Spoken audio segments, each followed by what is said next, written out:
Good morning dear children, welcome back to History by SRB. And now in this class we are going to solve the question answer of the chapter number 5. The name of the chapter is Community Services. So let's start without doing delay. So in the first question number A is given, tick the correct option. तो टिक लगानी है correct option में. So first question is that who constructed the sarais in olden times. पुराने समय में सराइज कौन बनाते थे? तो राजा बनाते थे, शासक बनाते थे. So correct option will be option number A, kings. Now second one, what is the technique of collecting, storing and using rain water known as. यानी कि जो ये जो तकनीक होती है, टेक्निक वाटर को कलेक्ट करने का, वाटर को स्टोर करने का, इस टेक्निक को क्या कहा जाता है? So that is known as water harvesting. Correct option will be A. Now next one, question number 3 is that where are kunds commonly found. कुंड जो होते हैं कॉमनली कहाँ पाए जाते हैं?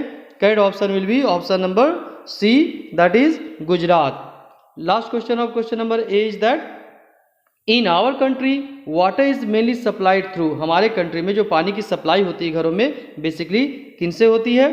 तो पहले तो देखो कुओं से होती थी, सप्लाई तो नहीं होती थी, लोग वहाँ से ले जाते थे. बट आज के टाइम में क्या होती है? पाइपलाइन के द्वारा पानी सप्लाई होती है. आपके घरों में भी पानी आती होगी पाइप के द्वारा. So correct option will be option number B. अब बहुत कम जगहों में आप वेल का यूज़ देखेंगे, कुएं का यूज़ देखेंगे, या अभी हैंडपम्प भी बहुत जगह आप देख सकते हो. बट बेसिकली जो पानी की सप्लाई होती है वो पाइपलाइन के थ्रू होती है. Okay, so now question number B. तो B what is given here? Fill in the blanks. Option you can see here, option यहाँ पर दी गई है और इन्हीं ऑप्शंस में से आपको करेक्ट ऑप्शन चुनना है, सेलेक्ट करनी है, चूज करनी है. So now see the first question. What is given here? Step wells harvest dash water. तो स्टेप वेल जो है ये क्या करती है? क्या होगा इसका option? Step wells harvest dash water. यहाँ होगा rain water. This one rain, rest Karnataka history rain.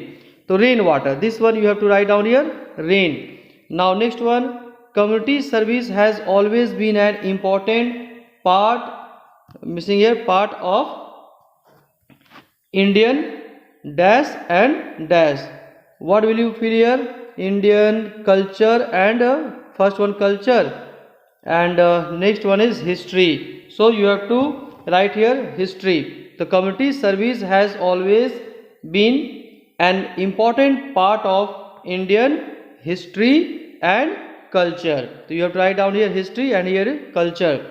Next one is given 3 dash a great ruler understood the importance of good roads for the progress of trade. Which king? See here Ashoka. This one. So you have to write down here Ashoka, a great ruler understood the importance of good roads for the progress of trade. Next one, Shishandras were built in. Shishandras कहाँ पर पाए जाते हैं basically? तो Shishandras were built in Karnataka. This is correct option. तो Shishandras were built in Karnataka. You have to write here Karnataka. This one. Next one, a sarai is a dash house. तो sarais क्या होते हैं? Rest house, rest. You have to write down here rest and ठहरने की जगह. Now next one, let's we see question number 3. What is given in question number 3? Fill in the blanks. तो fill in the blanks, not state whether true or false. तो यहाँ पर आपको true और false लिखनी है. Which statement is true and which statement is false? See first one, what is given here?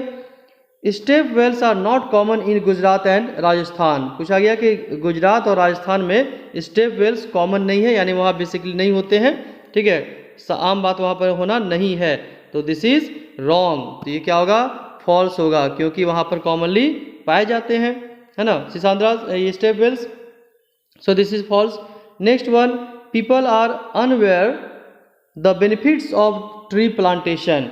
यहाँ पर पूछा गया है कि जो लोग हैं ना वो ट्री जो पेड़ पौधे हम लोग जो लगाते हैं उससे क्या बेनिफिट्स होते हैं, क्या फ़ायदे होते हैं, इसके बारे में लोगों की जानकारी नहीं थी उन लोगों. क्या ये बात सही है? नहीं, बिल्कुल नहीं, उन्हें भी पता थी. तो this statement will be also false. Now next one, 3 government and its agencies look after community service in modern times. यानी कि मॉडर्न टाइम्स में, आज के समय में, आधुनिक समय में जो कम्युनिटी सर्विस का जो वर्क होता है इसकी देखरेख गवर्नमेंट भी करती है, गवर्नमेंट की एजेंसी जो होती है वो भी करती है, जैसे एनजीओज होती है ये भी करते हैं। ये करेक्ट है? Yes, this is correct. So you have to write here true T. Next one, question number 4, statement number 4, water pollution has become a major concern in all parts of India. यानी कि अभी जो water pollution हो रही है ना, water pollution, तो ये हमारे कंट्री का एक मेजर, हमारा पूरा ध्यान लगा हुआ है सभी जगह, और एक बहुत ही प्रॉब्लम क्रिएट हो रही है इससे, और सभी लोग चाहते हैं कि वाटर पॉल्यूशन ना हो। ये सही बात है ना? ये दिस इज करेक्ट स्टेटमेंट, सही बात है, लोगों को मालूम है ये। So this one you have to write down true, this is true statement. Last one is that dear children, water harvesting is a modern technique. यहाँ बताया जा रहा है कि वाटर हार्वेस्टिंग यानी पानी को जो कलेक्ट करने की जो तकनीक होती है, जमा करने की जो तरीके होते हैं, ये मॉडर्न टेक्निक है, यानी कि पहले लोग इसको नहीं करते थे। तो ये भी क्या होगा? रॉन्ग होगा। पहले भी लोग वाटर हार्वेस्टिंग करते थे, पानी को जमा करने के लिए यूज़ करते, टेक्निक यूज़ करते थे, बट डिफरेंट टाइप के यूज़ करते थे। So this one we have to write here false, this one will be false. Okay, and now dear children we have to proceed to question number D, that is question answer. You have to write down the answer of these questions. Now I have written the question answer. D, what is given here? Answer briefly. तो यहाँ पर आपको briefly answer देनी है। What is the first question? First question is that what is community service? Community service क्या होती है? आप पेज नंबर 1 में देख सकते हो इसका answer. And now I am going to tell you the answer. Okay? Answer you can see here. You can write down here कि community service is the help that benefits the community. Community service क्या होती है? जो हम community को, समाज को help करते हैं, that is called community service. Now next one, what type of community service can you volunteer for? यानी कि यदि आपको कहीं पर सर्विस देनी है, आपको समाज सेवा करनी है, कम्युनिटी की सेवा करनी है, तो आप किस तरह से आप कम्युनिटी की सर्विस दे सकते हो, क्या कर सकते हो समाज के लिए? Now answer you can see here कि ब्यूटिफिकेशन ऑफ सोसाइटी, समाज को आप सुंदर बना सकते हो। डोनेटिंग मनी, पैसे दान कर सकते हो। असिस्टिंग दी एल्डरली, बड़ों की आप सेवा कर सकते हो, हेल्प कर सकते हो। तो इन तरीके से आप कम्युनिटी की सर्विस कर सकते हो। Now you can write here beautification of society, donating money, assisting the elderly, etc. Community services I can volunteer. This one completed. Now next one, question number 3. Question number 3 is that what is the importance of Van Mahotsav? Van Mahotsav की importance क्या है, क्यों ये महत्वपूर्ण है? Now you can see the answer here कि Van Mahotsav creates awareness among the people to plant more and more trees and protect the environment.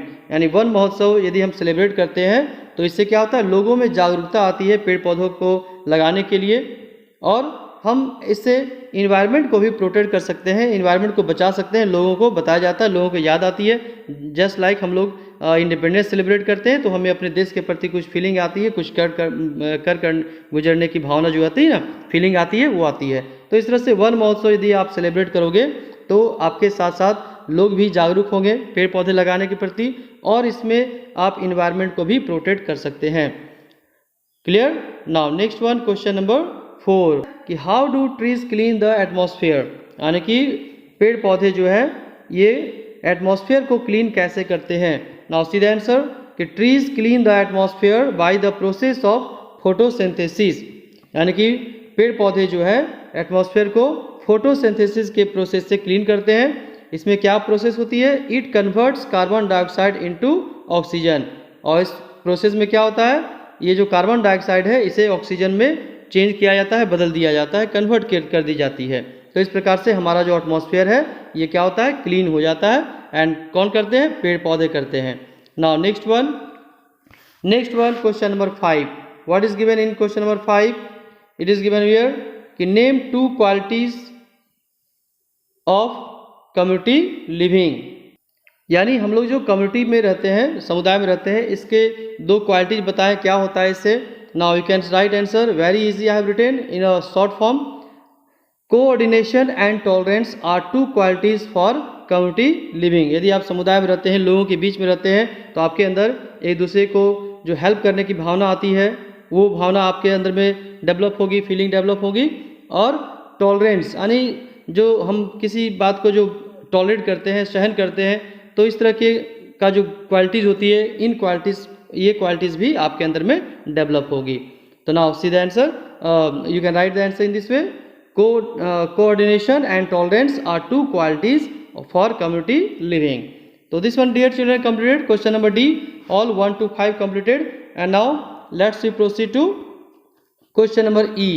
तो question number E, what is given here? First question in question number E is that कि how did community service play an important role in olden times, यानी कि पुराने समय में community जो services है ये कैसे इंपॉर्टेंट रोल प्ले करती थी, क्या क्या होता था ओल्डन टाइम्स में। Now you can see the answer here कि in olden times people help the poor with money. पुराने समय में क्या होते थे, लोग जो है पैसे से गरीबों की मदद करते थे, कपड़े उन्हें देते थे, food. So first of all I am going to read the answer, then I will explain this one. Okay, so now you can write the answer in this way, in olden times people helped the poor with money, clothes, food and looked after sick persons। तो पुराने समय में लोग क्या करते थे, गरीब लोगों को पैसे देते थे, कपड़े देते थे, फूड देते थे, और जो जो बीमार लोग होते थे उसकी सेवा भी करते थे, देखभाल करते थे। एंड यदि हम बात करें राजाओं की, शासकों की बात करें, रूलर की बात करें, तो kings also helped in planting trees, digging wells etc। जो राजा होते थे ये भी समाज की सेवा करते थे, कम्युनिटी के सर्विस करते थे। ये एडवांटेजेस ही है। और कैसे, तो प्लांटिंग ट्रीज, राजा जो है अपने लोगों के हेल्प से पेड़ पौधे लगाते थे, कुएं खुदवाते थे। तो यहाँ मैं बताना चाहूँगा, I would like to say dear children कि you can write this part if you can write, if you want to write then you can write, otherwise you can write the answer up to here only. If you write complete doesn't matter, but if you write till here, up to here, that is also correct option, correct answer। Okay, now next one आप देखेंगे, next one E2, what is given in E2? E2 में क्या दी गई है? Mention the steps that Ashoka took for the development of trade। सम्राट अशोक नाम सुना होगा आपने। तो अशोका जो था, किंग अशोका, इसने व्यापार के विकास के लिए, यानी जो बिजनेस होती है, ट्रेड होता है, तो ट्रेड के डेवलपमेंट के लिए अशोका ने क्या काम किया था। Now see the answer here कि Ashoka constructed roads, rest houses, dug wells and planted trees on road sides for the comfort of the travellers. यानी जो यात्रीगण होते थे, जो व्यापारीगण होते थे, उसकी सुविधा के लिए रोड उन्होंने बनाया, अशोका ने रेस्ट हाउसेज बनाया, कुएं खुदवाए और बहुत सारे पेड़ पौधे लगाए रोड के किनारे, ताकि लोगों को आने जाने में दिक्कत ना हो, थक जाए तो रेस्ट कर सकें। तो इस तरह से अशोका ने वर्क किया था। Now next one, question number E3, what is given in E3? Question number E3 is that what do you mean by water harvesting. Water harvesting से आप क्या समझते हो? व्हाट आर इट्स एडवांटेजेस, और इसकी विशेषताएं क्या होती है, फायदे क्या होते हैं। Now see the answer, water harvesting is the technique of storing rain water. Simple आप लिखेंगे तो वाटर हार्वेस्टिंग क्या होती है? एक ऐसा टेक्निक है, एक ऐसा तरीका है जिससे जो बारिश की जो पानी होती है, वर्षा की जो पानी होती है, इसे जमा करके रखा जाता है, स्टोर करके रखा जाता है। तो water harvesting is the technique of storing rain water. Now advantages, इसके फायदे क्या होते हैं? It fulfils water requirements in dry months, helps in irrigation, drinking, washing etc। तो यदि मान लो कि वाटर को आप हार्वेस्ट करते हो, उसको रेन वाटर को जमा करके रखते हो, तो इससे बेनिफिट क्या होगी कि जब ड्राई का मंथ होता है, यानी गर्मी का जब मौसम होता है या कभी बारिश ना हो, तो ऐसे कंडीशन में आप स्टोर किया हुआ रेन वाटर यूज़ कर सकते हो। उसी वाटर को आप सिंचाई के लिए, यानी खेतों के लिए, या आपके पास बाग बगीचा है, सब्जी उगाते हो, तो यहाँ पर इरिगेशन कर सकते हो। उसे क्लीन करके आप पी भी सकते हो, ड्रिंकिंग के लिए यूज़ कर सकते हो, और अपने कपड़े को भी वॉश कर सकते हो, घर की सफाई कर सकते हो। Many works are there. Okay, तो इस तरह से इसकी विशेषताएं, एडवांटेजेस है। रेन वाटर, यदि आप रेन वाटर हार्वेस्ट करते हो तो such types of benefits you can take. Okay, now next one, question number E4, what is given in E4? E4 is that list the changes that have improved the travelling in modern times. Question number E4, list the changes that have improved the travelling in modern times. यानी कौन कौन से ऐसे work हुए हैं जिससे modern times में travelling बहुत ही इम्प्रूव हो चुका है। अब हमें आने जाने के लिए सोचना नहीं पड़ता है, ईजी तरीके से हम लोग जा सकते हैं। कौन कौन से तरीके हैं, कौन कौन से चेंजिंग आए हैं, बदलाव आए हैं? Now see the answer in this way you can write dear children, in modern times better roads, bridges, flyovers, faster and more comfortable means of transport have improved the travelling in modern times. आज के समय में हम लोग road देख सकते हैं, अच्छे रोड बने हैं ना।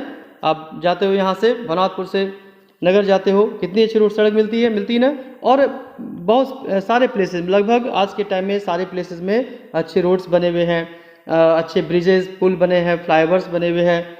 और आज के समय में faster and more comfortable means of transport को भी डेवलप किया गया है। इजी कंफर्ट, बहुत सारी लग्जरीज गाड़ियाँ निकली है, ट्रेन को भी इम्प्रूव किया गया है। तो इस तरह से मॉडर्न टाइम्स में इसको इम्प्रूव किया गया है ट्रैवलिंग को। Now question number 4 is completed. C the question number 5। What is given in question number 5?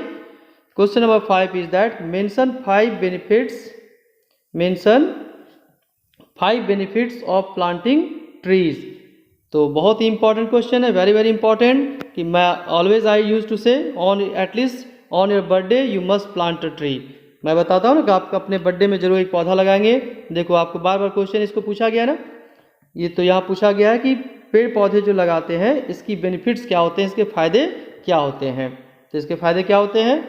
Now see the answer here कि 5 benefits of planting trees are as follow. First one, it purifies air, ये हवा को साफ करती है। It gives fruits, तो अभी आपने आम मैंगो खाया होगा ना बहुत सारा, तो ये हमें क्या देती है? फल देते हैं पेड़ पौधे में। It gives fruits. It gives medicines, बहुत सारे पेड़ पौधे से दवाइयाँ भी बनती है, medicines. And it provides green cover to earth, और ये हमारे अर्थ को ग्रीन कवरेज देती है, यानी हरा भरा बनाती है। 1 point dear children missing here, you can write down here in, you have to write down 5th point. 5 में आप लिखेंगे it gives us medicines, it gives us spices, इससे हमें मसाले भी मिलते हैं। In this way this question completed. Now next one dear children, we have to complete value based questions, and value based question is very very important. So now see the answer here, see the statement. Value based question क्या होती है? एक question value based से आपके exam में पूछी जाती है, तो इसको आप कंप्लीट करना बहुत इंपॉर्टेंट है, और डू यू नो सेक्शन से। So now let's we know the value based question. First of all a condition has been given here.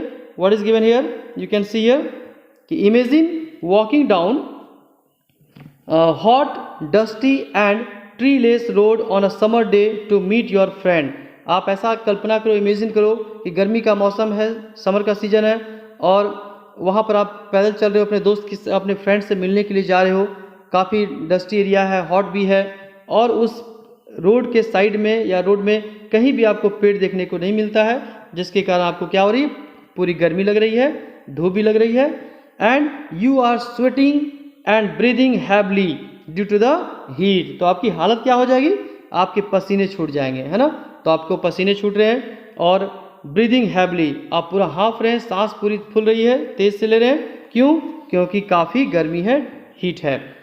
Now second condition क्या है? सेकेंड कंडीशन आप देखते हो यहाँ पर कि your friend reaches the spot looking cool, जबकि आप देख रहे हो कि आपका जो दोस्त है, आपका जो फ्रेंड है, ये उसी जगह पर पूरी एकदम ईजी तरीके से आ रहा है, कूल माइंडेड है, रिलैक्स है, शांत तरीके से आ रहा है, अपना काम है, नो टेंशन, कोई पसीने नहीं हो रहे, कोई गर्मी उसे नहीं लग रही है।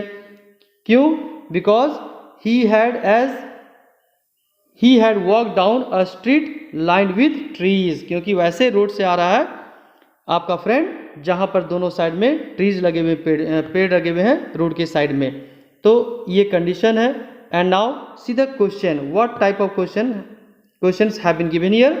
अब आपके लिए यहाँ पर क्वेश्चन पूछा गया है डियर चिल्ड्रन कि which street would you like to walk down, तो आप कौन से सड़क से जाना पसंद करोगे? पेड़ जहाँ पर पेड़ पौधे लगे हैं वहाँ पर, या बिना पेड़ पौधे में? तो you can write answer in this way, I would like to walk down the street lined with trees. Okay, next one it is written here, next question is there that कि do you think protection of environment is responsibility of the community? क्या आपको ऐसा लगता है कि जो environment को जो बचाना है, प्रोटेक्ट करना है वातावरण को, इन्वायरमेंट को, ये कम्युनिटी की, समुदाय की रिस्पॉन्सिबिलिटी है? तो ये मैंने लिखा है yes I think so, yes मैं ऐसा सोचता हूँ कि ये रिस्पॉन्सिबिलिटी है। तो इसका आंसर कोई पर्टिकुलर नहीं है, आप खुद से भी लिख सकते हो। यदि आपको लगता है नो, आप नो भी लिख सकते हो। यदि आपको लगता है यस, तो यस भी लिख सकते हो। हालांकि this question is not more important for examination, it is just for only for you. Now next one, question number 3, this value based question is very very important. What is given here? It is given here कि how can you contribute to make your neighbourhood clean and green. आप अपने आस पड़ोस को, neighbourhood को कैसे clean और green रख सकते हो। Very very important question. Now see the answer, you can write the answer in this way कि by planting more and more trees and organising cleaning programme I can contribute to make my neighbourhood clean and green. यानी कि आप क्या करोगे clean और green रखने के लिए? मैं जो आपको बताता हूँ ना पेड़ पौधे लगाने के लिए, वही काम करना है, same work you have to do. तो by planting more and more trees, यानी अधिक से अधिक पेड़ पौधे आप लगा करके, और आप अपने आस पड़ोस में क्लीनिंग प्रोग्राम को संडे आप ऑर्गेनाइज कर सकते हो, जिसमें आप सारे बच्चे मिल करके, सारे स्टूडेंट्स आ करके आप अपने जो आपका जो आस पड़ोस है, नेबरहुड है, यहाँ पर आप सफाई अभियान, जैसे मोदी जी ने चलाया ना स्वच्छता अभियान, तो इस तरह से आप भी अभियान चला करके अपने आस पड़ोस को, अपने नेबरहुड को क्लीन रख सकते हो। तो this one value based question also completed, and now we have to proceed to map skills. Now you can see the question here. तो क्वेश्चन यहाँ पर क्या दी गई है? On a political map of India mark label and colour the following. यहाँ कुछ statement दी गई है, तो आपको लेबल करनी है, ढूंढनी है, उसको मार्क करनी है और लेबल करनी है। क्या करनी है? तो first question you can see in the page number 45। Question is that state where Suraj Kund is located, यानी उस स्टेट को आपको लोकेट और लेबल करनी है जहाँ पर सूरज कुंड होता है बेसिकली। तो सूरज कुंड कहाँ होता है? हरियाणा में। You have to find out Haryana state, लोकेट करनी Haryana state. You can see this one is Haryana state. यहाँ पर आपका फर्स्ट का आंसर हो गया। दिस वन आपको कलर, आप मैप इस तरह से लेके और कलर करेंगे हरियाणा स्टेट को और नंबर 1 दे देंगे, और यहाँ पर साइड में आप मैप के साइड में लिखेंगे नंबर 1 और वहाँ पर लिखेंगे Haryana. Okay, now next one, statement number 2 में क्या पूछा गया, क्या लोकेट करने के लिए दी गई है? State which witnessed flood at Kedarnath pilgrimage in 2013। 2013 में केदारनाथ में बाढ़ आई थी ना, फ्लड आई थी। तो ये कौन सा स्टेट में है? उत्तराखंड। तो you have to locate in लेवल उत्तराखंड। उत्तराखंड आपको लोकेट करनी है। This state, this is Uttarakhand. Completed. Next one, state where garden city of India is located. Bharat का जो गार्डन सिटी ऑफ इंडिया है, इंडिया, वो कौन सा स्टेट में है? That is in Karnataka. Karnataka कहाँ पर? आइए डाउनवर्ड्स में आइए, साउथ में आइए, कर्नाटका। तो here you can see Karnataka, this state is Karnataka, where you can see the garden city. तो garden city of India is called here. Now next one, also I have visited this place during my B.Ed course. Now next one, question number 4, statement number 4 is that a state which is known as God's own country. कौन सा state है जिसे देवताओं का, ईश्वर का अपना घर माना जाता है? That is Kerala. Where is Kerala? Here. This is Kerala. So you can locate and label here. This one is Kerala. Now last one is that a state which receives the highest rainfall. कौन सा state है जहाँ पर सबसे ज़्यादा वर्षा होती है, सबसे ज़्यादा रेन होती है? तो दैट इज मेघालय। जैसा कि इसका नाम है, मेघों का आलय, मेघों का घर, मेघालय। तो here is Meghalaya, this one. थोड़ा मैं जूम करता हूँ यहाँ पर so that you can see properly this one. What is given here? Meghalaya, this state is Meghalaya. Okay, so in this way dear children, map skills also completed and full question answer of this chapter completed. Now easily you can write down in your copy and learn it, practice this, write down many times this one so that you can write in examination with full confidence. Okay, and you can secure highest marks. Okay dear children, and next class we will complete the question answer of chapter number 6. So till then, okay all of you, have a nice day. जय हिंद, जय भारत, वंदे मातरम।